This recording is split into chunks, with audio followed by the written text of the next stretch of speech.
और प्रधानमंत्री नरेंद्र मोदी कई बार ये कह चुके हैं कि इस किसी भी समस्या का समाधान युद्ध नहीं है, शांति से ही समस्या को सुलझाया जा सकता है। इसीलिए पूरे विश्व की नजरें प्रधानमंत्री नरेंद्र मोदी की तरफ टिकी हुई है। पाकिस्तान भी इसको देख रहा है और अब पाकिस्तान को मिर्ची लग रही है। बिल्कुल, देखिए पाकिस्तान की हालत खराब है, वहां चर्चा जबरदस्त हो रही है और वो पाकिस्तानी जो मोदी की सफलता को देखकर परेशान हो रहे हैं, एकदम उनके अंदर एक अलग ही बौखलाहट दिख रही है। अब वो अपने देश के हुक्मरानों को खरी खोटी सुना रहे हैं। देखिए रिपोर्ट।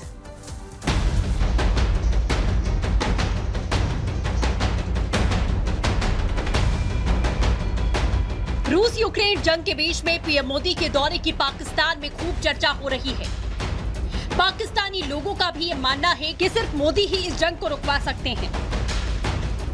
वहां के लोग शहबाज सरकार को कोसते हुए दुनिया भर में बढ़ते भारत की हैसियत से पाकिस्तान की तुलना करते नजर आ रहे हैं। पाकिस्तानियों का खुद ही मानना है कि पाकिस्तान भारत के सामने कहीं नहीं टिकता।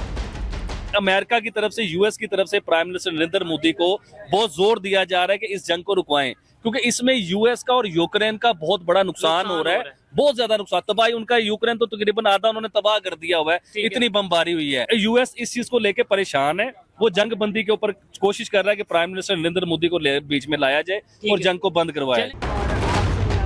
पाकिस्तानी पत्रकार आरजू काज़मी ने भी पीएम मोदी के पोलैंड और यूक्रेन दौरे का विश्लेषण किया।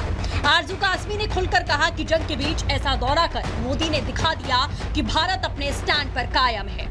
रूस यूक्रेन जंग के बीच में मोदी ने पोलैंड के साथ अपनी कूटनीति से दोनों देशों की साझेदारी को बढ़ाया। एक तरफ हम देख रहे हैं कि भारत के साथ हर कंट्री जो है वो टर्म्स बेहतर करने की कोशिश कर रही है, उसके साथ तिजारत करने की कोशिश कर रही है, उसके साथ काम करने की कोशिश कर रही है। और दूसरी तरफ पाकिस्तान है कि जिसको सबसे ज्यादा जरूरत है इस वक्त भारत की। शायद पहले कभी पाकिस्तान को इतनी जरूरत ना रही हो। पाकिस्तान के लोग भारत की तरक्की की तारीफ करते दिखे। यहाँ की इकोनॉमी, टेक्नोलॉजी, विज्ञान के साथ साथ दुनिया में बढ़ते आयात निर्यात से काफी हद तक संतुष्ट दिखे, लेकिन अपने देश की बदहाली से निराश दिखे। पाकिस्तानियों का मानना है कि अगर पाकिस्तान आतंकवाद की जगह विकास पर जोर देता तो आज पाकिस्तान के हालात बेहतर होते।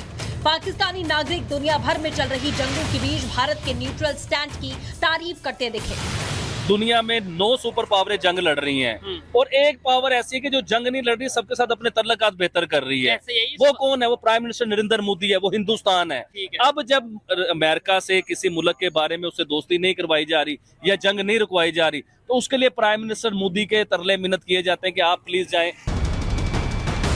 पाकिस्तान के लोगों की इन बातों को सुनकर आप खुद भी अंदाजा लगा सकते हैं कि प्रधानमंत्री मोदी और उनकी नीतियां पाकिस्तान में भी कितनी फेमस हैं। जो भी लोग कट्टरपंथी विचारधारा से अलग पाकिस्तान में सुख शांति चाहते हैं, वो सभी पाकिस्तान को मोदी से सीखने की नसीहत दे रहे हैं, क्योंकि हाल के दिनों में पाकिस्तान का जो हाल है उससे हर पाकिस्तानी समझ गया कि उनके बुरे दिन बहुत नजदीक हैं। Bureau report, Republic Bharat. तो दुनिया भर में कुख्यात आतंकवाद के नाम से मशहूर आतंकिस्तान, जी हम बात कर रहे हैं पाकिस्तान की, अब गृह युद्ध पर चल पड़ा है। जिन आतंकियों को पाकिस्तान की सेना ने और पाकिस्तान ने दुनिया भर से भीख मांगकर फंड दिया, अब वो उन्हीं के लिए काल बन रहे हैं। बिल्कुल, आपको बता दें कि पाकिस्तान की जो आवाम है उनको बेवकूफ बनाते रहे, उन्हीं का पैसा इस्तेमाल करके उनके लिए हथियार खरीदते रहे और अब वही आतंकी पाकिस्तान का काल बने हुए हैं। एक रिपोर्ट आपको दिखाते हैं।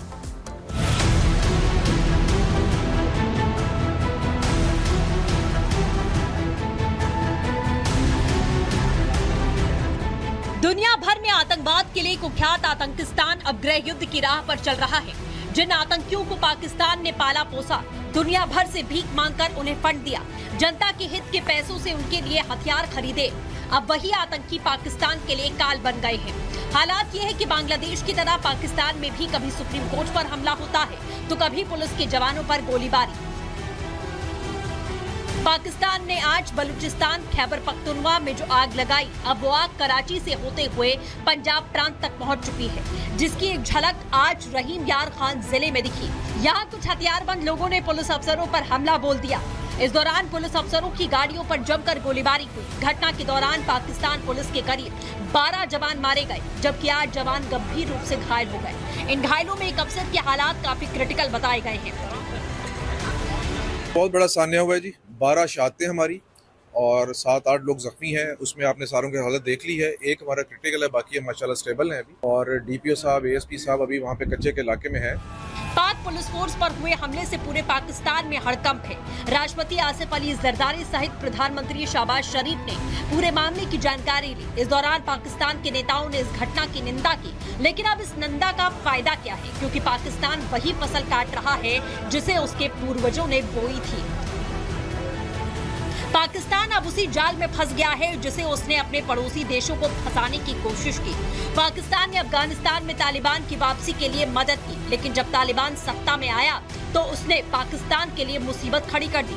टीटीपी ने पाकिस्तान के पैरेलल अपनी सरकार का ऐलान कर रखा है। उधर बलूचिस्तान और खैबर पख्तूनख्वा में लोगों पर पाक सेना के बढ़ते जुल्म से बगावत बढ़ गई है। कुल मिलाकर देखा जाए तो पाकिस्तान अब गृह युद्ध की राह पर बढ़ चुका है। Bureau report, Republic Bharat.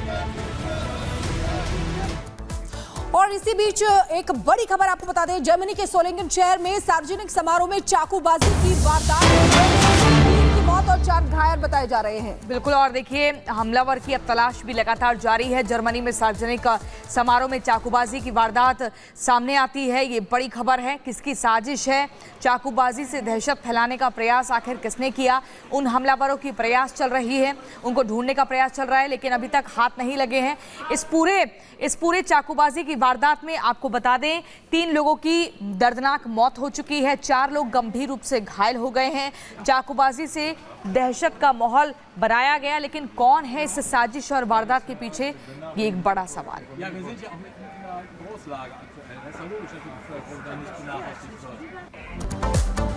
नमस्कार, मैं हूं आपके साथ प्रियंका शर्मा। जाग उठा भारत में आप सभी का बहुत स्वागत है। बड़ी खबर आपको बताएंगे, हूती विद्रोहियों के हमले। ये बड़ी जानकारी आपको दे दें, हूती विद्रोहियों ने ग्रीस के शिप पर हमला किया है और वो तस्वीरें भी जारी की गई हैं। इन तस्वीरों के जरिए हम आपको बताएंगे कैसे, देखिए, इराक से तेल लेकर जा रहा था शिप और उसके बाद हूती विद्रोहियों ने उसी शिप पर, देखिए पानी आपको दिख रहा है, समुद्र और पानी के भीतर, इस समुद्र के भीतर ये जहाज आपको दिख रहा है, इसी शिप पर हूती विद्रोहियों ने हमला किया है। दरअसल ये जो शिप है ये ग्रीस का शिप है जो कि इराक से तेल लेकर जा रहा था और उसके बाद हूती विद्रोहियों ने अपने निशाने पर इस शिप को लिया।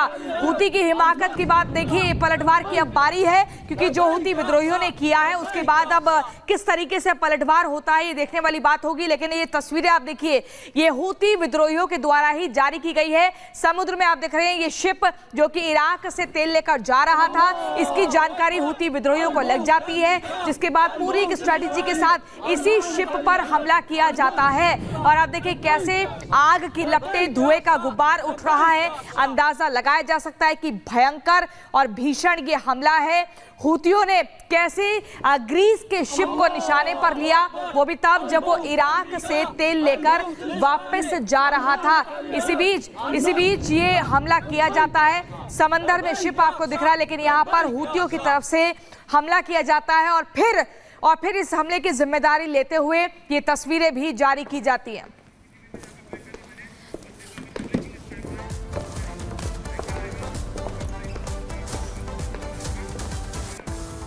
और इसी बीच जर्मनी के सोलिंगन शहर की बात करेंगे, जहां पर एक समारोह में चाकूबाजी हो गई, जिसमें 3 छात्र घायल बताए जा रहे हैं। आपको बता दें कि सोलिंगन शहर के, तो ये तस्वीरें भी आपको दिखा रहे हैं। देखिए किस तरीके से इजराइल ने ड्रोन मार गिराया है और ये तस्वीरें आपको दिखा रही है। देखिए तस्वीरों के जरिए किस तरीके से ड्रोन मार गिराया है इजराइल की तरफ से, और ये हमला ड्रोन अटैक हुआ था। इजराइल वर्सेस हिजबुल्लाह की जंग लगातार जारी है और इन तस्वीरों के